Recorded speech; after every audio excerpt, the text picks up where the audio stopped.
Assalamualaikum warahmatullahi wabarakatuh. Hai teman-teman, perkenalkan nama saya Andi Deria Sahra dari SMK Kehutanan Negeri Makassar, kelas 12 Teknik Konservasi Sumber Daya Hutan. Di sini, saya akan menjelaskan mengenai pembelajaran inventarisasi keanekaragaman hayati. Baiklah, saya akan menjelaskan 4 materi pokok. Yang pertama yaitu pengertian identifikasi jenis tumbuhan yang dilindungi.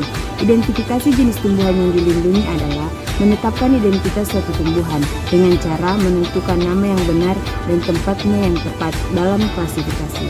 Identifikasi jenis tumbuhan yang dilindungi berdasarkan ciri morfologi adalah mengenal suatu jenis tumbuhan berdasarkan wujud fisik morfologi.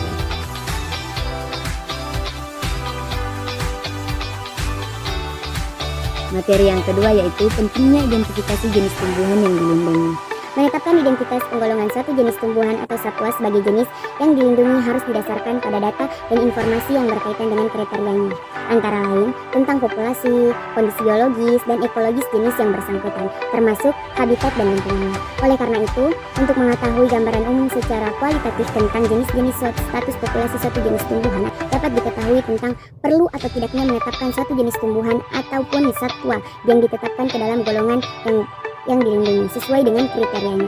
Identifikasi tumbuhan berarti suatu usaha untuk menentukan identitas suatu tumbuhan. Secara garis besarnya, kegiatan identifikasi jenis tumbuhan yang dilindungi penting dilakukan karena yang pertama, identifikasi dapat menunjukkan secara pasti identitas suatu spesies. Nah, yang kedua, identitas dapat digunakan untuk merecek identitas suatu spesies. Yang ketiga, identitas memperjelas status dan menghindari dari kebingungan. Nah, yang terakhir, yang keempat, identifikasi membantu membedakan jenis pohon yang memiliki kemiripan berikut. Oke. Nah, lanjut materi yang ketiga yaitu cara identifikasi jenis tumbuhan yang dilindungi berdasarkan ciri morfologi. Yaitu ingin mengenali satu jenis tumbuhan berdasarkan wujud fisik atau morfologi dan karakteristik yang nampak. Kemudian, menanyakan identitas satu jenis tumbuhan tersebut kepada seseorang yang kita anggap ahli dalam menetapkan nama yang benar dari satu jenis tumbuhan tersebut. Cara seperti ini disebut dengan identifikasi jenis tumbuhan yang dilindungi berdasarkan ciri morfologi.